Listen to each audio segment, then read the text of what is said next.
and Lawrence E. Spivak, our regular member of the Meet the Press panel. Now, Archbishop Makarios, if you're ready, we'll start the questions with Marcus Childs. Your Grace, what is your purpose in coming to the United States at this time? Is it to agitate for the freedom of Cyprus? Well, I came here to bring the voice of my people seeking freedom.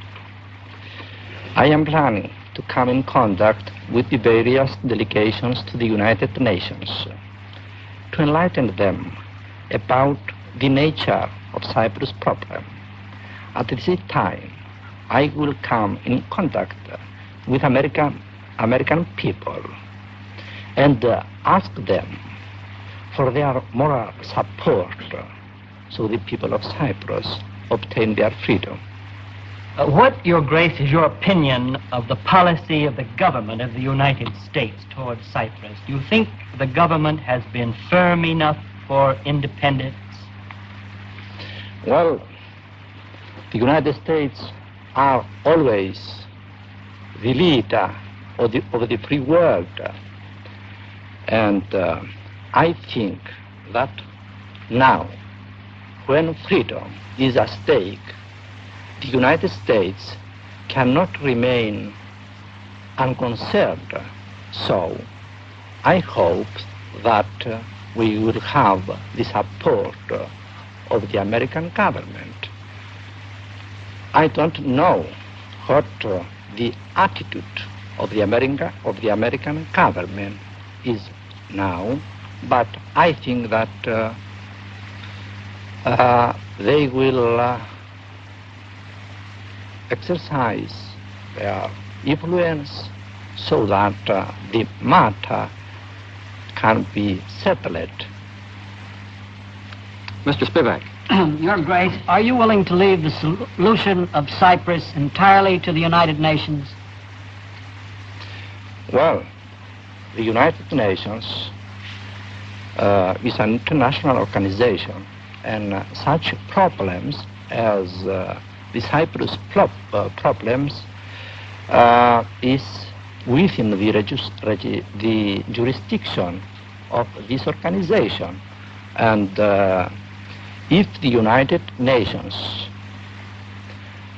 act on the basis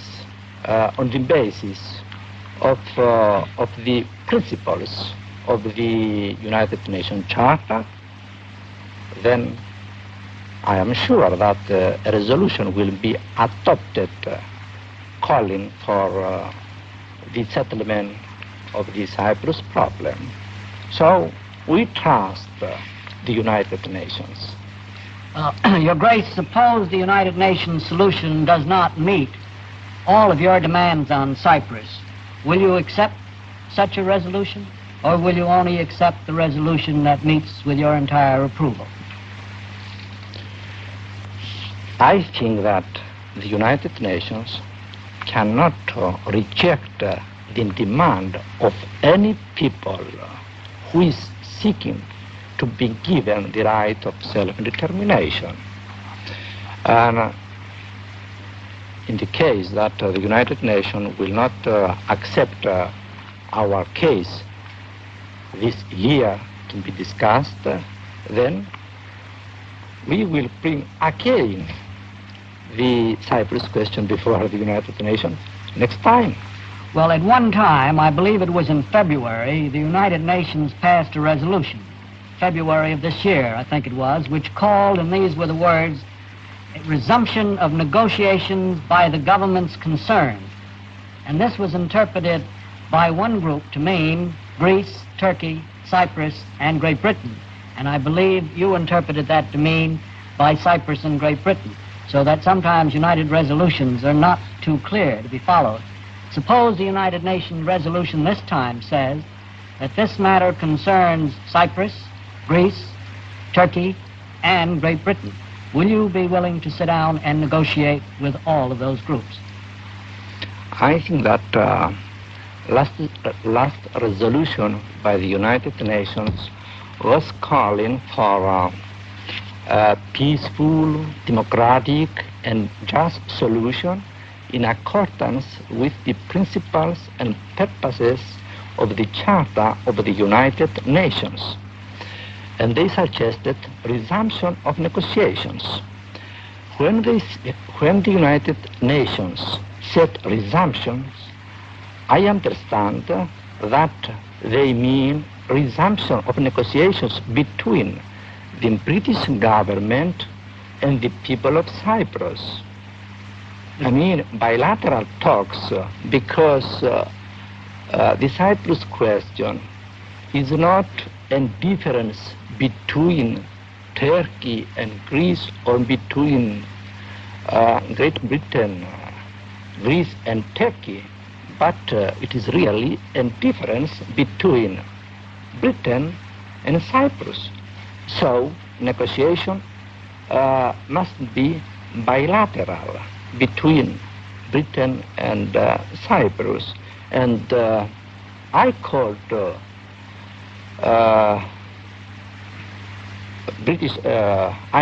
on British government asking for such bilateral negotiations, but my offer was unfortunately rejected. May I ask one more question on that? Suppose this time the resolution interprets negotiations by the governments concerned, and suppose the resolution spells it out and says negotiations should be between you, Cyprus, Turkey, Great Britain, and Greece. Would you consent to negotiate with them, or will you only negotiate with Great Britain? I think that the right way is to negotiate only with Great Britain, because Cyprus does not belong but to its own people. And the answer is you will not negotiate with anybody but Great Britain. That's all right. Mr. Oakes. Your Grace, on this point, do you deny then that the Cyprus issue, having been brought to the United Nations, is an issue of international importance involving two other countries beside the two you have mentioned, both Greece and Turkey? No. In our days, an international issue involved many countries, and I may say all the United Nations. But that Turkey, for example, with 20% of the population more or less, and given the geographic location of Cyprus, does not have a special interest, not to mention the strategic question involving NATO and Cyprus's peculiar position in the Mediterranean. Does not all this give Turkey a special interest in any such negotiations over the future government? I don't think so.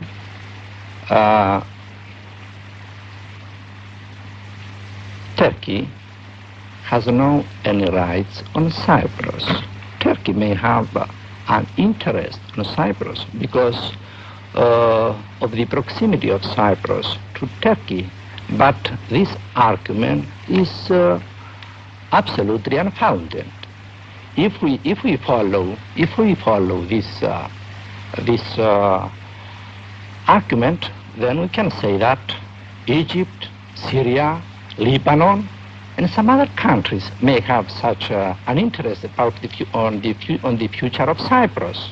Well, Your Grace, I was there just a few weeks ago, and I heard repeatedly that if there were any arrangement leading to Enosis in the near future, there would be real danger of war between Greece and Turkey over this issue. I would like to know what your opinion would be of that.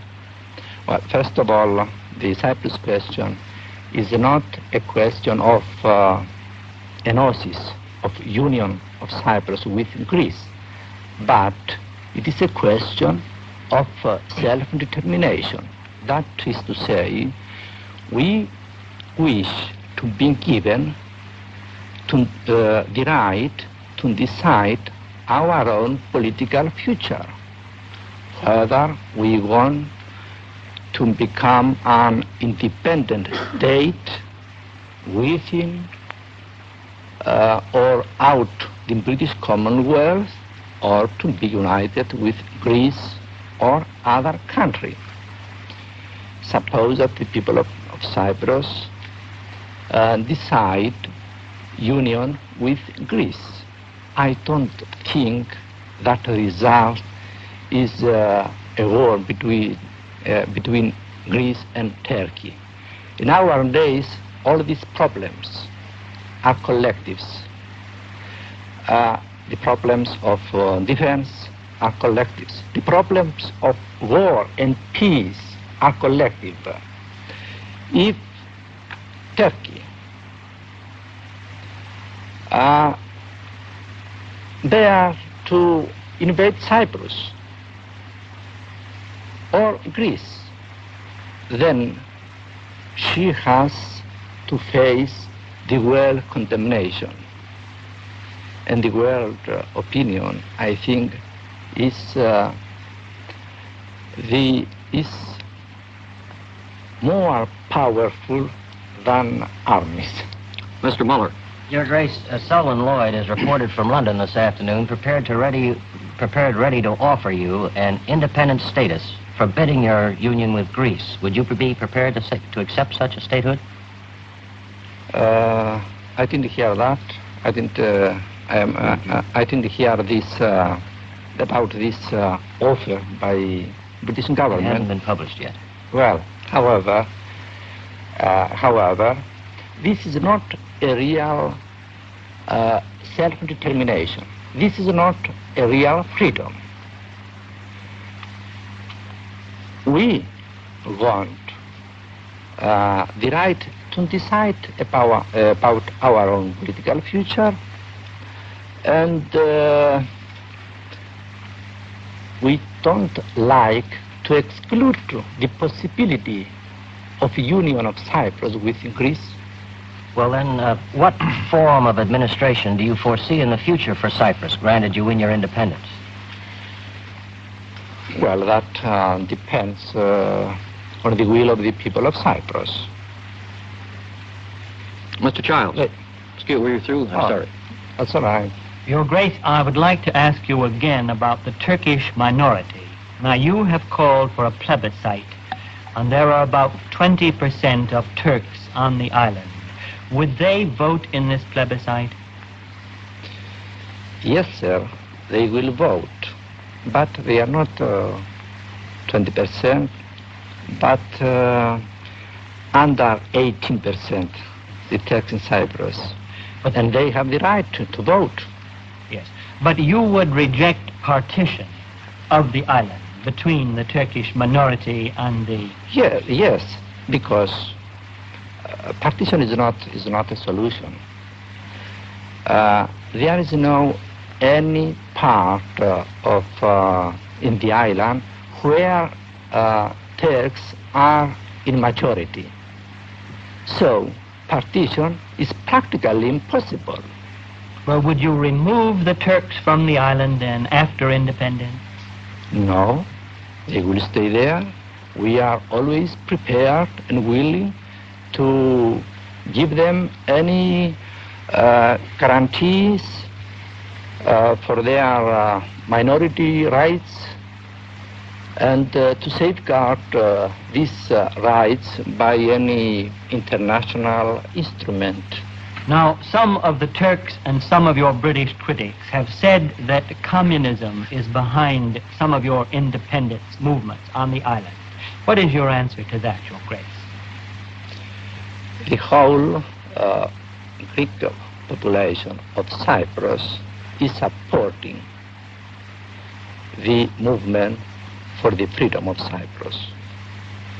That does not mean that this movement for freedom is a communist movement. Mr. Spivak. Your Grace, your critics say that for some 300 years Cyprus belonged to Turkey, and that since 1878 it has been under British rule. Why then should it go to Greece at this time, or at any time? I think that if Cyprus was under Turkish rule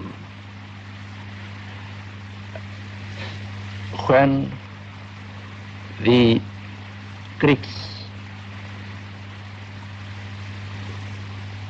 decided to vindicate their freedom by arms and made the revolution in 1821, I think that Cyprus now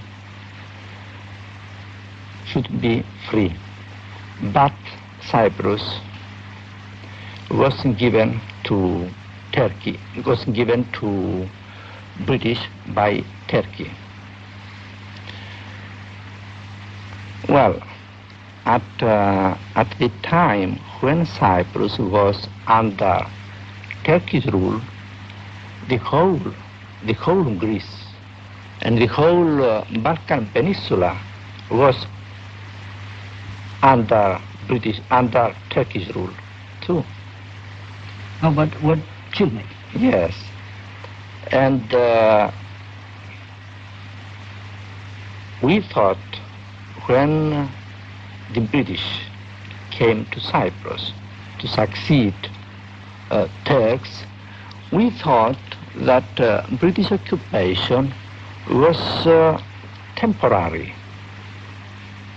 And we were very patient, asking always British government for our freedom. But the British policy frustrated our hopes. You are then basing your demand for return to Greece on historical reasons, and not merely because of a concentration of population that once belonged to Greece? No. Today the problem, as I said before, is not a problem of enosis. And we are not demanding to return back to Greece, but to decide the form of the government under which we want to live. The people of Cyprus may decide to become an independent state, and the will of the people must be respected. Well, would you be prepared to agree to keep it an independent state, say for 5 or 10 years, before you voted on enosis? You mean before we vote? To join Greece? Not to join Greece, but to decide about future. In such a case, we are prepared and willing to accept a transitory period, a fixed, short transitory period. What's your idea of a short period? 5 years, 1 year, 2 years, 2 months? Oh, well, that's a matter to be discussed. Mr. Muller. Who would govern the island, your Archbishop, under such a transitory period without a constitutional form there now? Well, in such a case, I think that we will accept a constitution. You will negotiate a constitution first, now? Well, if the British are prepared to fix a date for a plebiscite, we are prepared to negotiate about the kind of constitution for this transitory period. Why must you have a plebiscite to negotiate a constitution, a constitutional form? It seems certain that your people want a constitution of their own. You mean a constitution by which we have the right to decide about our future? Do you mean that? A constitution which you would negotiate certainly would determine your future. You would accept only the form you wanted.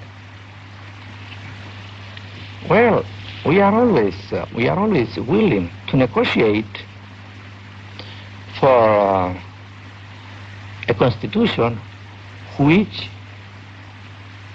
will give us the right to decide about our final destiny. Your Grace, may I turn for just a second to the national resistance movement? You said a moment ago that the whole of the Greek Cypriot population supports the demands for independence or enosis. And yet the British charge that the nationalist resistance movement has killed 50% of its victims have been Greek Cypriots. Now, how do you reconcile those two things, your own statement and the casualty figures? Well, I have not in mind statistics, but I understand that in these, some of these Cypriots, as I understand, some of these Cypriots were serving at police forces, and so they were fighting against this organization. Mr. Oakes. Your Grace, you have been repeatedly accused of responsibility, ultimate responsibility for the terrorism that has occurred in Cyprus. Have you ever yourself denounced that terrorism, or would you be prepared to do so now? Well, I don't, first of all, I don't accept this term, terrorism, because freedom fighters cannot be called terrorists. Well, a certain amount of bomb throwing was involved. Because years ago, you were fighting for your own freedom, and you were called rebels or terrorists. Well, you were patriots. Yes, sir. I still would like an answer. That's another point. The answer, I don't accept the charges against me by the British government. If they had something against me, I should like them to bring me before a court of law, and to give me the chance to defend myself against all these charges. Would you express an opinion on violence? Well, let's not call it terrorism. On violence. Yes. In Cyprus. I think, Mr. Oakes, that question has already been answered as much as we can at this time. I'm very sorry to interrupt, but I see that our time is up. Thank you very much, Archbishop Makarios, for being with us. And now here is your announcer. Goodbye for Archbishop Makarios, and meet the press. For a printed copy of today's discussion, send 10 cents in coin and a stamped self-addressed envelope to the National Publishing Company, Washington 2, D.C. Meet the Press is produced by Lawrence E. Spivak.